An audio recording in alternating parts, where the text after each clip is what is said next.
I don't know about what Uber and Leet's ship name would be. Luber. Luber is terrible.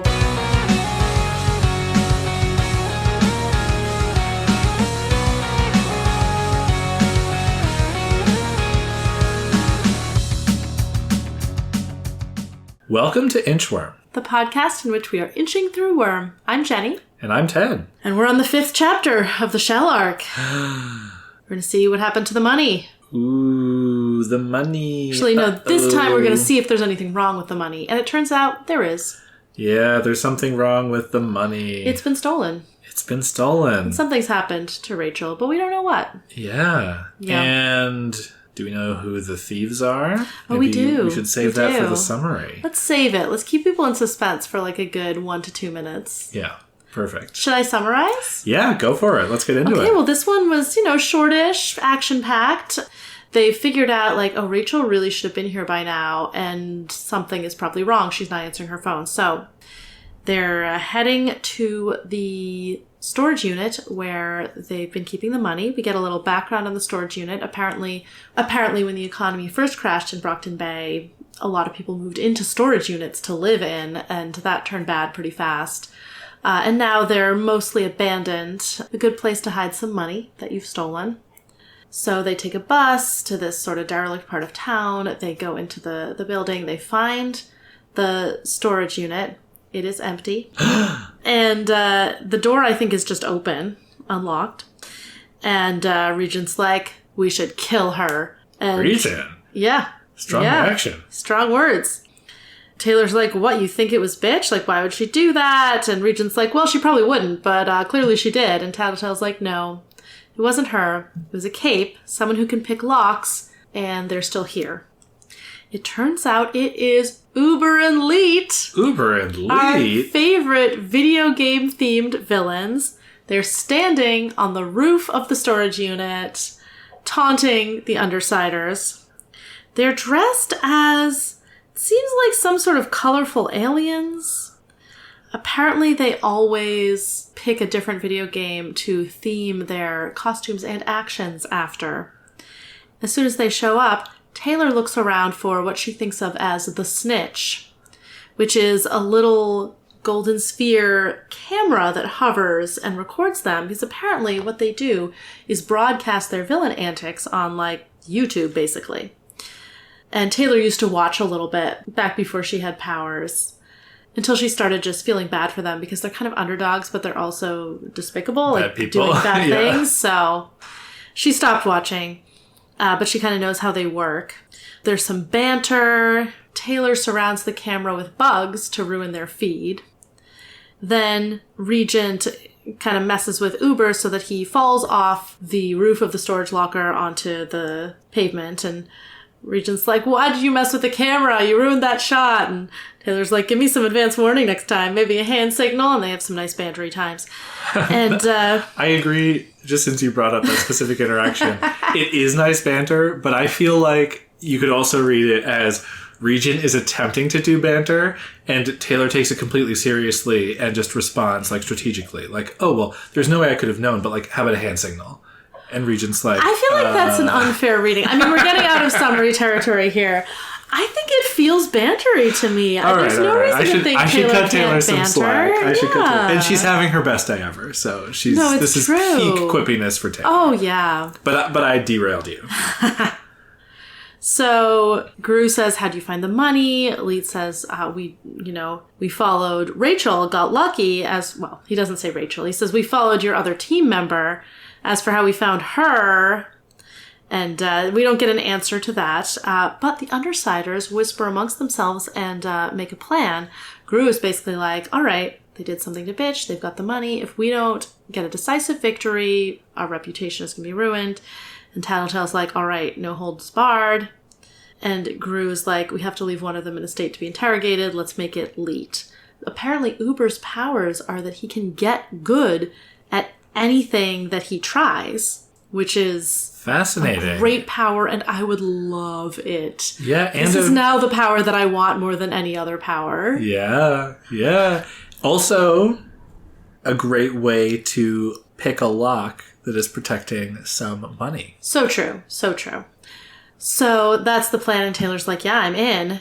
She's really excited. She put on a costume to beat up bad guys, and it's a little weird that she's doing it allied with other bad guys, but you know what? This is what she's here for. And that's where we end the chapter. Taylor's reaching out for her bugs. It's a very nice little, like, snippet of just, like, things are moving along, things are exciting.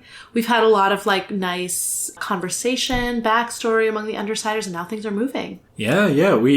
Taylor got her wish of a lower stakes. Oh my gosh, I didn't even think of that. You're so right. right. Uber and Leet, nothing like Glory Girl. And we are getting our wish, or at least our prediction, of an unexpected, obstacle turning up. I did not think of this kind of thing at all. I mean, that's the great thing about this kind of story. There's so many things that could happen. And Uber and Leet, they don't have any personal relationship that has been explained with what is going on.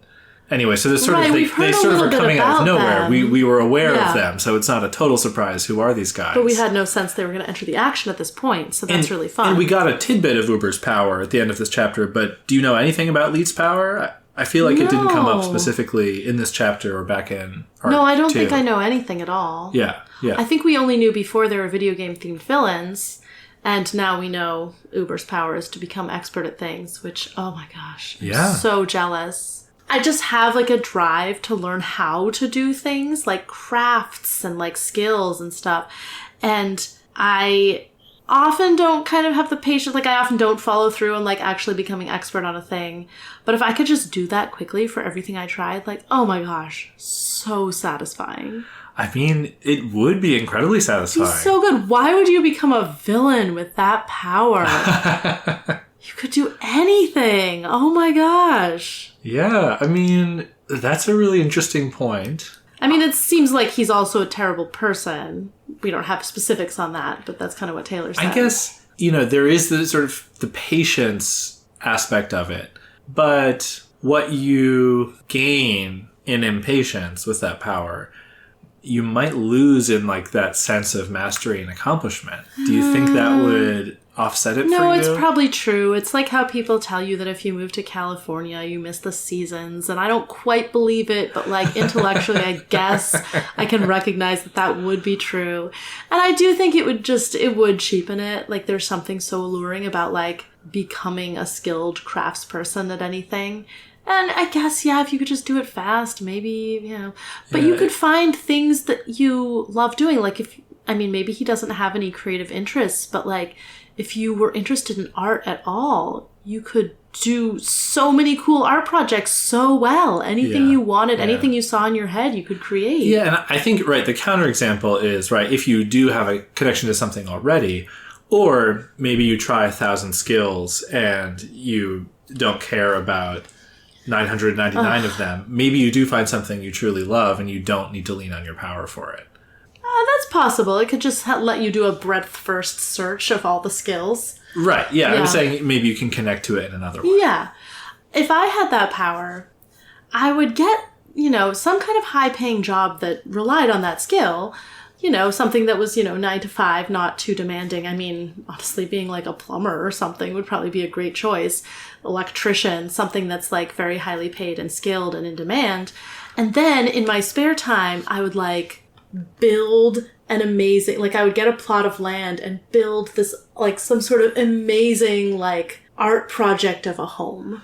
Yeah, just very because cool. I would be able to do woodworking and glass blowing and, all sorts of construction and, like, all of I could do stonework and metal. Like, you could do anything.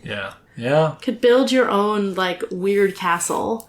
Well, what we know is that Uber likes video games, we assume. Yeah, so maybe that's his passion. Maybe he's really good at video games. Well, he should just get a normal job and then play video games. That's true. Actually, in 2011, like, if you can become an expert, like, programmer or something, just get, like, an IT job, Seriously. automate everything, right? Yeah. No one's gonna know that you've automated it all. You can just play video games at work all day. Like, this is what Uber should be doing. I mean, is 2011... He can play video games in real life. He's living out the fantasy of doing Grand Theft Auto in real life, which is much worse than playing, like...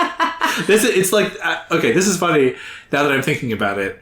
This team is like really the fantasy of like video games cause violence. Like, look at these gamers and they got this, godlike power. And what are they doing? They're just beating people up on the streets and stealing cars and doing terrible things. Okay, is 2011 too early for Twitch?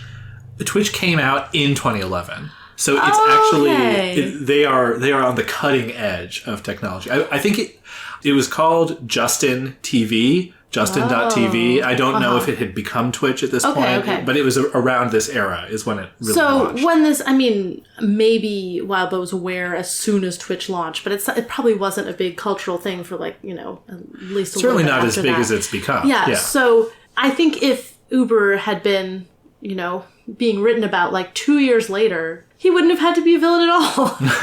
He'd just be a Twitch streamer, and that would satisfy his need for an audience, his need for admiration, because he'd be really good, obviously, at the video games. Yeah. He could like live out his adventures in a video game where it would be much more satisfying. Yeah. I was also thinking, like, one of the real allures of video games, I understand as a non-gamer, is that the way that it lets you succeed at things. Like, you can get really mastery good. Is a big part of the reason like, why. You can gain competence. You can complete tasks in ways that are achievable and tied to this fun story in a way that in real life you don't necessarily always have that sense of constructive purpose.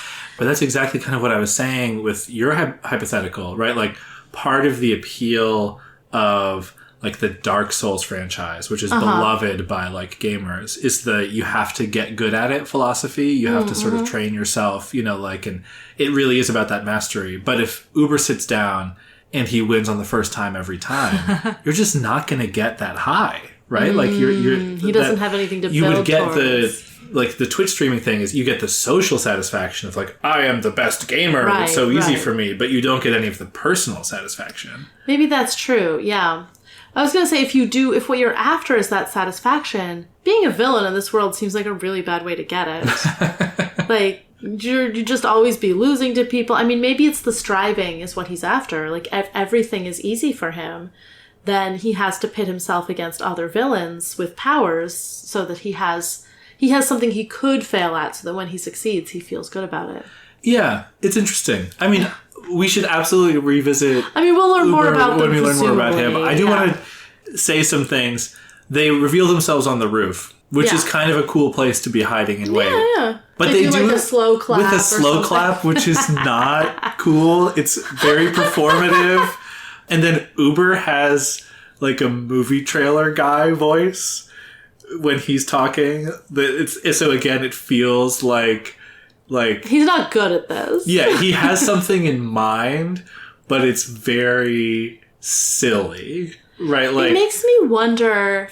I mean, it doesn't sound like his power gives him good taste, but also absolutely, yeah. if he can like get good at any skill, I wonder where the limit is on what counts as a skill. It sounds like maybe he can get really good at concrete things, but when it comes to like more abstract things like intimidating your enemies or like coming up with a plot to, like, maybe that kind of thing he doesn't have the same, because Taylor did say they were really incompetent when she was watching the videos. Like with lockpicking, is he good at picking locks? Does that give him the ability to know what type of lockpick to use or how to identify a lock, or like, that seems there's more sort of tattletale-ish type power. Exactly. There are some nuances. That's like the other side of, Right. He doesn't have like the big picture skills, and maybe, I don't know how much information he gets about the stuff. Yeah. But if you become an expert lockpick? Presumably you could look at a lock and like, poke at it and be like, oh, I need these tools from my bag of lockpicking tools, which is what an expert lockpicker would be able to do. It's an interesting, there's probably some nuance there that's interesting to think about. Anyway, it seems like they've stolen Bitch and all the money. And then waited around to to have an exciting encounter with these guys. To stream, honestly, terrible plan. Even without Bitch and her dogs, and especially now with Taylor, these guys are really powerful. Yeah. Like, Regent just made him fall off the roof. I mean, Gru is talking about it like, or Tattletale really is talking about it like, if we wanted to, we could just totally take these guys out. Right. Yeah, that is it certainly doesn't speak to a lot of wisdom, at least in how they've executed the plan so far. No, well, I mean, from what Taylor says of watching their streams, they're not good at this. Yeah, no, that's totally true. You mentioned their alien question mark themed do you video game recognize costume. Those? I know what the costume is. Oh, right, because you've read farther, yeah. I think it is recognizable for someone who, like, knows video games. I tried Googling it based on the description, and I couldn't really, like, it's hard. I feel like this, you know, Google in 2025, it's much harder to do a targeted search and find something specific. So I wasn't even sure if you had, like, you know, done some sleuthing, if it would have been easy to discover. I didn't. I'm excited to find out. Yeah, we will find out. Okay, nice. Yeah. Which is why I'm not. Yeah, I assume they have some kind of stupid video game related plan that we'll find out about. But yeah, it's like they're blue with like pink gloves and boots and a goofy little antenna on their head. Yeah. Is their costume. They must spend so much on costumes if they always have different ones, and their costumes supposed to all be crappy. Like, but I guess that's what they do. You know, this is fun for them, I assume. Yeah. So I guess we can circle back to how you think the fight's going to go at the we'll do predictions at the end. Yeah. I will say I was surprised because I've just been expecting things to descend into big picture badness so quickly. Yeah. And this like match against other villains, and like you said, it's Taylor's wish of having a lower key fight to practice using her bug powers in combat. And I just like, it feels so fun. I don't know why I'm not expecting this book to be fun. Like I just keep being so relieved. Yeah.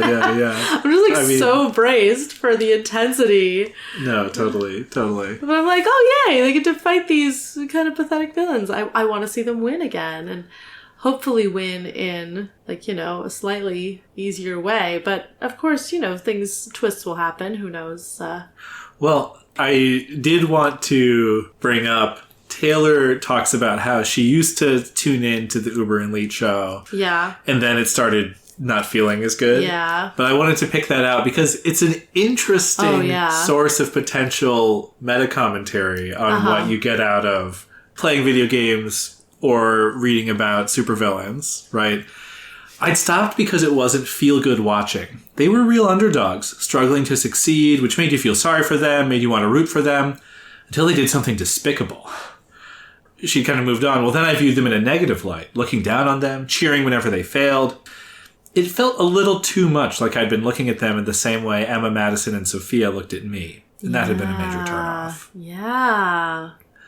I certainly don't feel either of those ways about the Undersiders now. I do, you know, or any of the characters really, but I do connect it to what you were saying. Like, yeah, I want her to win. I want her to go, like, beat these guys up. Yeah. And, like, nominally she's doing super villainy and, like, you know, I guess I'm sensing the potential for, like, a slippery slope based on this, you know, description. Oh, that's interesting. I hadn't thought of it that way. I don't know. I think there's a really big difference between, like, enjoying watching people to despise them, like watching their channel with the goal of despising them, and that's what makes it fun, and trying to take down villains because you do know them to be despicable people doing bad things. I mean, there's a whole different conversation to be had about, like, Taylor feeling like she's fulfilling her purpose as a superhero by allying with these villains in order to take down other villains. Like, I didn't really expect that angle, and it's fascinating. But I don't know. I mean, you're probably right. I didn't see that. I don't see her enjoying taking down these guys as hitting the same emotional note for her as watching their channel and enjoying looking down on them. Definitely not. Yeah, definitely not. And I think if I were like a fly on the wall, and the only difference was I was watching Taylor's insinuation from, you know, like, Arms Master's watch or something, I would be, like, so rooting for her and excited and be like, oh, who cares if she's doing villainy stuff? Because, like, we know, like, she's gonna come around eventually. I'd be in that totally Taylor fanboy mode. But since I've predicted the slippery slope from the beginning with her connection with these guys, and I mean, the last few chapters has really reinforced that emotional connection. They're really her friends. Yeah. This chapter, they're all working together so well. Like, they're really, like, moving it. Like, they're all in the same mood, like, concerned and just being quiet about it. And she's really talking about them like a cohesive unit. And then we talked already about the banter between Alec and Taylor, which I really enjoyed. And then just them plotting together at the end and, like, everyone kind of being on the same page and working well together. It really does feel like she's becoming a part of the group. And I'm glad that the narrative is taking the time to do that. Which makes sense. I mean, you would assume someone who writes a 1.6 million word story would take the time to really establish all of the emotional, resonances. To do the emotional world building, I guess. Yeah. To see Taylor slowly through the emotional journey of becoming one with the Undersiders. Like, you don't have to scramble to do everything at once when you have a lot of space to play with. And I mean, the narrative is, building a lot of action and, like, rivalries and alliances and all this stuff into this journey of her becoming one of the Undersiders. Well, it's funny you should mention the pace of the story. I was thinking about reading something Wildbow wrote in. Oh, cool. When, after one of our episodes about earlier in Arc 4 came out, Wildbow commented about pace, which is something that we've been mentioning. And what he said is, I think the early arcs zigzag more in pace because I was in class, still in college, university, and I was still artificially forcing myself to keep chapters in a certain word count window. But there's also the aspect that one thing that frustrates me with books is that the limitations of the format really force you to be efficient, and that efficiency makes things so very predictable. Ooh. Movies, too. I like the web serial format because it means you can shake that off a bit. Yeah, I mean, that really reflects, and probably is in response to what we were saying about, like, I don't know how to predict the pace and the beats of this because it isn't constrained by needing to fit into a novel length or a movie length or a TV episode length or anything like that. Yeah, and I won't spoil anything about Seek, the web serial Wildbow's currently writing, but one of the things that I have enjoyed the most about reading along as Wildbow publishes chapters is this aspect of the format makes it so unpredictable. Yeah. Because every chapter that comes out, like, it could be the end of an arc. It could be like an interlude. It could, there could be a time skip there, and you don't really know, like, okay, well, for instance, when I was reading Pact, I knew in advance, just from, like, glancing at the table of contents, how many arcs there were. And so I kind of knew, I'm about 75% of the way through the story, and these are the beats that haven't resolved yet. This is what's coming up. But, like, reading along, you have no idea where you are and where it's going. It's so exciting in a unique way. And it's a kind of excitement you can't get from something that is more constrained. Interestingly, this is also something that's true of fan fiction, where if you are posting a work in progress, you can post, like, this is the 3rd chapter out. You can say there are going to be 10 chapters, or you can just leave that blank and people reading it won't know. Is this 3 chapters out of 4? Is this 3 chapters out of 20? Like, is this going to be a 20,000 word or an 80,000 word story? And if you are writing it as you go, I mean, the way Wildbow does, which I don't like doing because that makes me nervous, but you might not know either. You can just let the story go as it will. And when, fan fiction is a web serial, really. It's different genre-wise from Wildbow's works in some significant ways, but the fact that it's just published online and there's no time or space limitations just means that the story can dictate the length and the format. And and, like, in some ways, like, constraints can foster creativity, but also, like, the fact that novels have to be within a certain word count is so limiting. Yeah. I have friends who have worked super hard to compress what's like a slightly too long a story for a publishable novel into fewer words because they know that's the only way they'll be able to get agents and editors to look at it. And it's just such a shame because it's like, well, this story should have the number of words it needs. Yeah. But, someone sees, like, 130,000 words? Nope, can't publish that. And it's, there are logistical reasons why they don't want to print longer books, and that's a different kind of investment, and they probably have market research theories about whether or not people will buy it. And similarly for movies and TV shows and stuff. But it really is wonderful when stuff can just break out of that, because it's artificial, and there should be more variety of stories. The other example that comes to mind is Homestuck, which is contemporary with Worm. Yeah. A web comic, right? But it had weirder in a lot of ways, I think. Weirder in a lot of ways, but it had just the serialized element of whenever the author of Homestuck wanted to, he could upload as many new pages of the story as he wanted. And as time went on, he realized anything I can put in like a Flash file, I can host on my website. So it's like, sometimes there could be music. Sometimes there's really sophisticated animation. Sometimes it's a game. And Homestuck ultimately collapses under the weight of the ambition, but it had that same thrill of like, I don't know what it's going to be. Like whenever there's something new. What kind of story is this going to be? Yeah, it could go in any direction. And what shape of story? And the narrative, the narrative of Homestuck also is very interested in like, okay, like we're going to, clear narrative progression, and we get 2 steps into it and then we blow it up and do something else. It is interesting that you bring that up. It's, I don't know Homestuck well at all. I know what you've told me of it basically. But it does seem to be a case where like the lack of constraints resulted in this, like you said, level of ambition that couldn't sustain itself, and it sort of, burned out.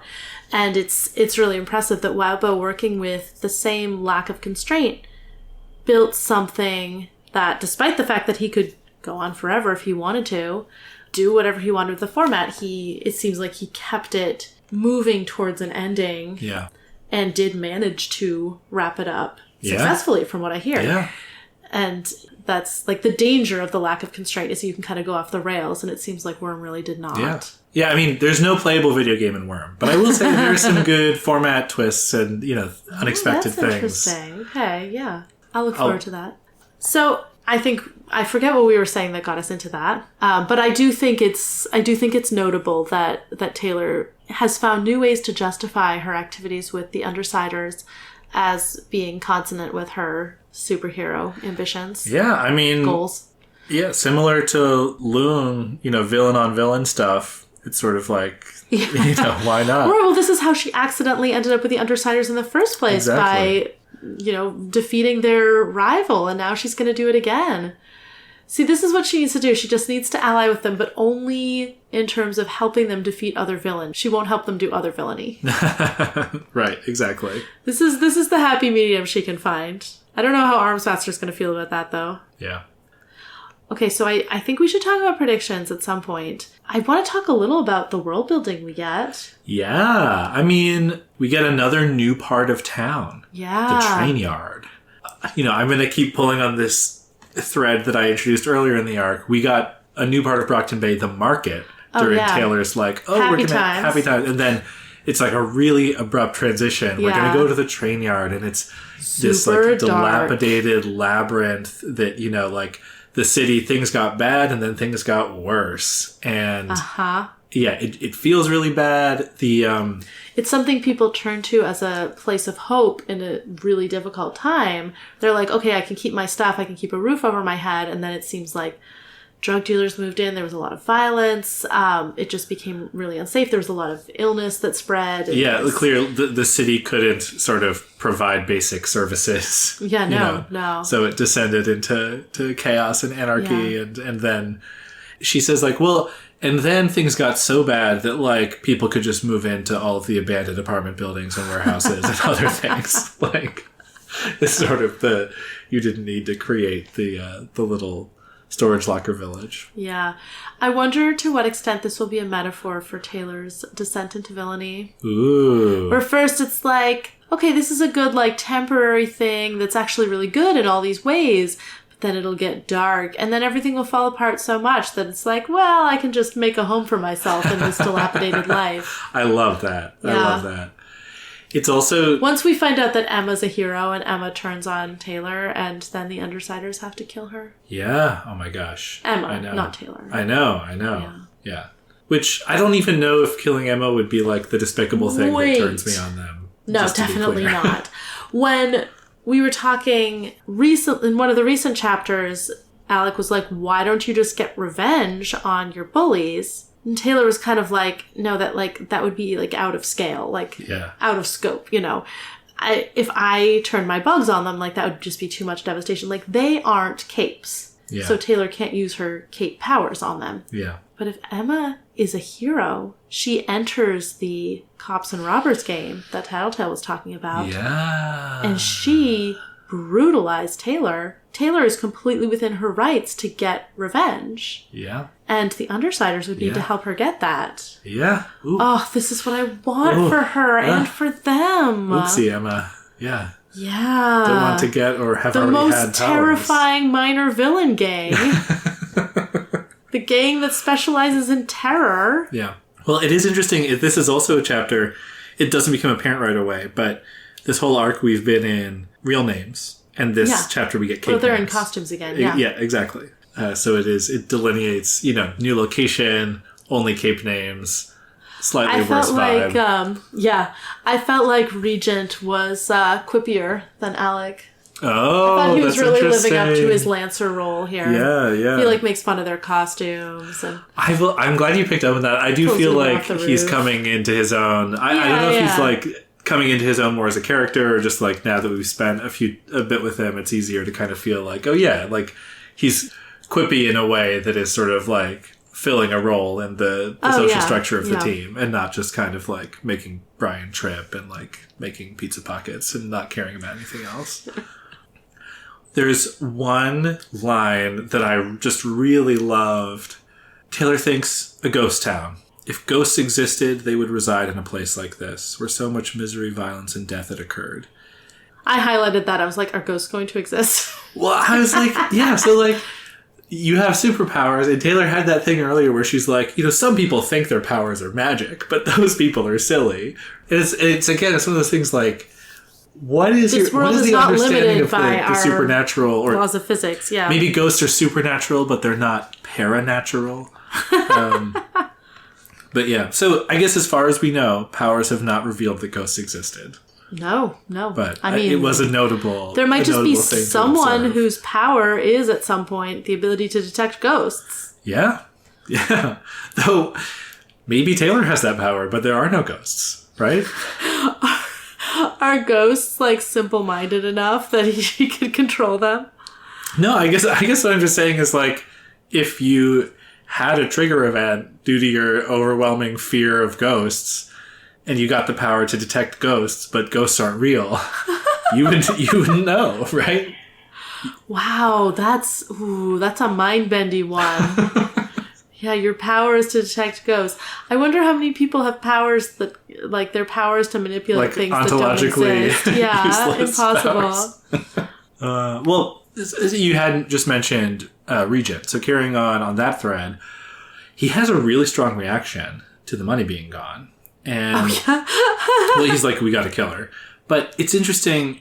I think this completes our triptych of hearing the other Undersiders talk about Rachel. It's not one-on-one between Regent and Taylor, but he really kind of unloads yeah, I would have told you she's a loose cannon. She's reckless, crazy. She's easily pissed off. She'll hospitalize those people who do piss her off. But I'd have said she's loyal, even if she doesn't necessarily like us. Taylor says she doesn't like anyone. Right, she doesn't like anyone, us included, but we're the closest thing she has to friends or family besides her dogs. I wouldn't have thought she'd throw that away. Which, it's in the context of him being angry at her, but it really just lays out this is how Regent sees her, and kind of completes the set of, It's really, it might say more about Regent than it does about his views of Rachel even.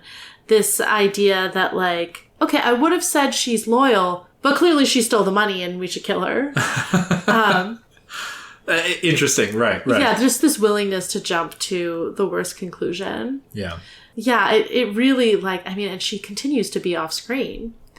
It really makes me want to know more about her. This is making me so curious about, what potential is there that's untapped, or what aspects of her are not reflected in the other three's understanding. Yeah. Because she doesn't seem like someone who would share herself willingly.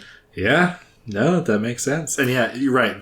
The fact that she's still off screen for this arc, it is kind of building up some tension. Yeah. there's suspense. I mean, we have seen her, but, like, I feel like there's more to see. We keep getting other people's descriptions of her. Yeah. I was kind of hoping when we got this, because it didn't occur to me that they thought Rachel might have stolen the money until I started the chapter. I was like, ooh, what if that was true? And then this part came up, and I was kind of hoping that there would be more long-term suspense about whether she did it. Right. And then Tattletale was able to see the truth very quickly. So, no, but... Yeah. I am pretty worried about her. I mean, they don't seem like they'd be likely to kill someone. Like, they probably don't want that kind of reprisal. But they probably beat her up and, like, have her unconscious somewhere. Because otherwise, like, I think she was with the dogs. Like, she had the dogs with her. So my guess is that they have her tied up somewhere. She's unconscious. Maybe they have the dogs... If they knocked her out fast enough, she wouldn't have been able to grow the dogs. Right. So they must have her locked up somewhere. They don't know how long she'll be unconscious. So they have the dogs held somewhere else, also tied up. That makes sense, right. Yeah. Far enough away that... Yeah, they don't know her range, but they probably, took them pretty far away. Yeah. I mean, even untransformed, those dogs are formidable, but, maybe they had weapons. Even though we move on to the next thing, and there's not as much suspense about what happened, I do love the way Tattletale figures it out, and she's sort of just kind of like speaking distantly, like, because she's figured it out, but what's important to her is to like keep going until she gets there. She's like, no, it's another villain. No, they're still here. I'm working on that. And then she kind of chimes in like, no, you guys, like, don't worry about it. Like, it's okay. Like, let me get there and I'll fill you in. But like, it wasn't Rachel. I just her enjoy having her the around. thread of her power. Yeah. I can't tell. Uber and Leet, I can't tell you how relieved I am. For a few seconds, I thought we had something to be worried about.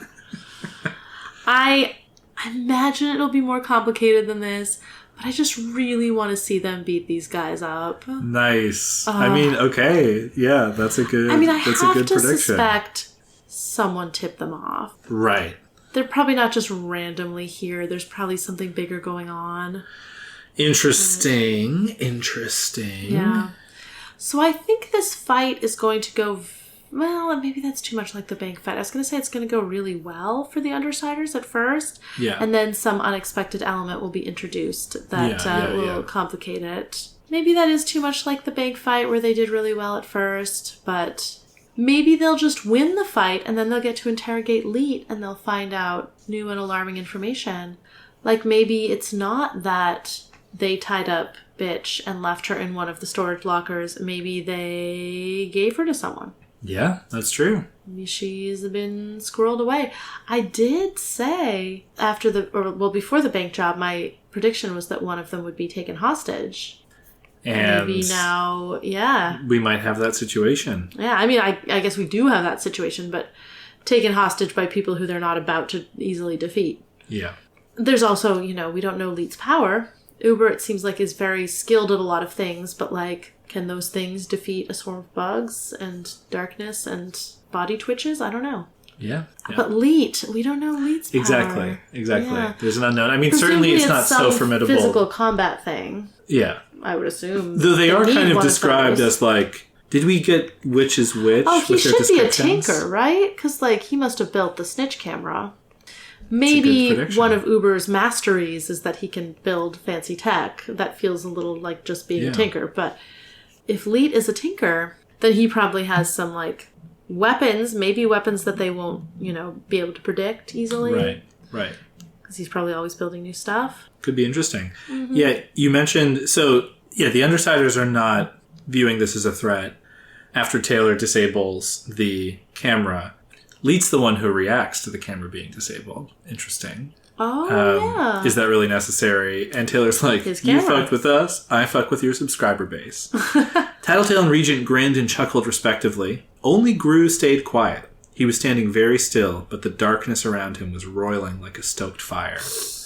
I really like that as a character beat, and it also is another beat of Gru's relative stoicism.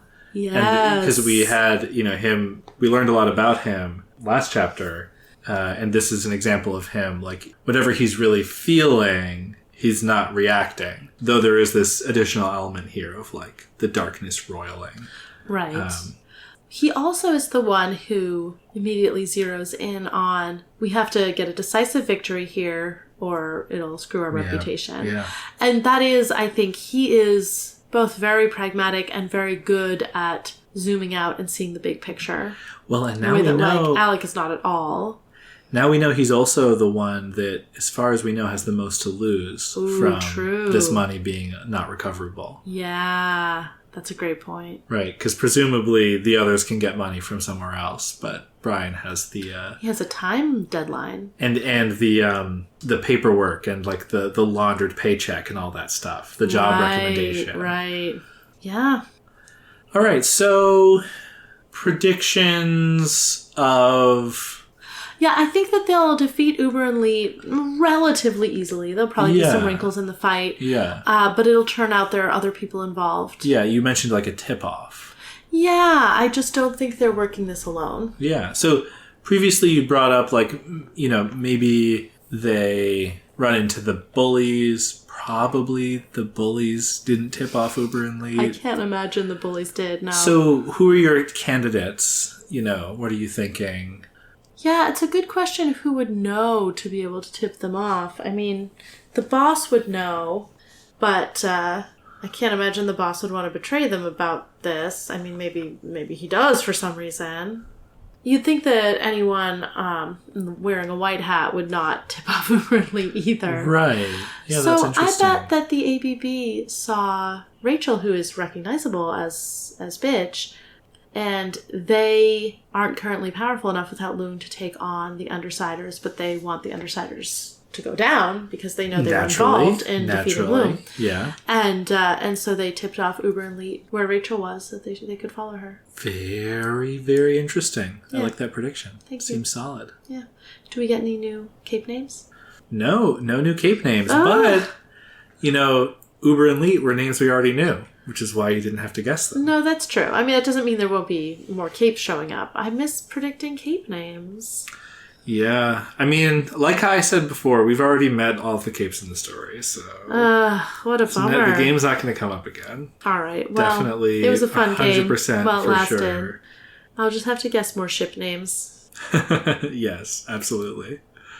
I don't know about what Uber and Leet's ship name would be. Luber. Luber is terrible, but that would definitely be it, yes. I mean, you know, there's probably... I bet there's a bunch of video game references you could do. That's probably true. Yeah. No, they would always have very well lubricated sex. Yeah. Yeah. That seems like a good note to end on. Did you have anything else? I was just going to say, maybe Uber would just, like, become a Michelin star chef, but he loves Leet, who loves video games. And that's why they're doing this together. You know what he needs to do? He needs to delete. There we go. Now we can end the episode.